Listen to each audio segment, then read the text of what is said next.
20 cities right now in the U.S. that are saying, no way, we're not deporting illegals, even if they are criminals. And what is it that, what are they missing in all this?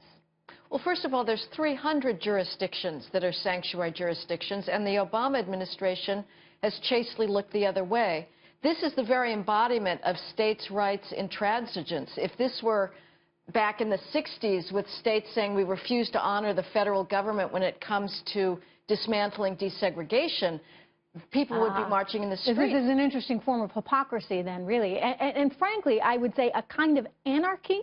Of course, the ultimate end game here, Trish, if you can't deport an illegal alien criminal, then you're really not going to deport any illegal alien, a garden variety. And the purpose is to make deportation completely morally illegitimate as a response to illegal entry.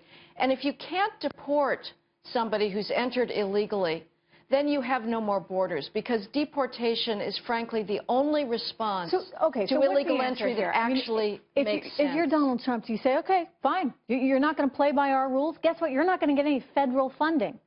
Well, that is the bare minimum. I mean, if there's further intransigence, I don't know if he has the power of lawsuit, but this has to end. This was the issue that really jump-started Trump's campaign. It was the murder of Kate Steinle on July 1 on the San Francisco Embarcadero by an illegal alien who had been deported 5 times. He had 7 felony convictions. Even after Steinle was murdered, San Francisco Board of Supervisors reaffirmed their sanctuary policies. Demographics up to this point has been driving our legal system because big city police chiefs who should know better, who know that enforcing all the criminal laws is essential to public safety. They believe in broken windows policing, the low-level public order. Now, they're the biggest advocates of sanctuary enforcement. Isn't it all political, though? I mean, it's all political. It's political. Rahm Emanuel, who, by the way, was never a big fan of really working on immigration policy when he was in the White House, considered it the third rail of politics. Now, suddenly, he's taken a stand saying, you know, I'm not going to deport criminals for political reasons. It's all political because they're worried about the Hispanic vote.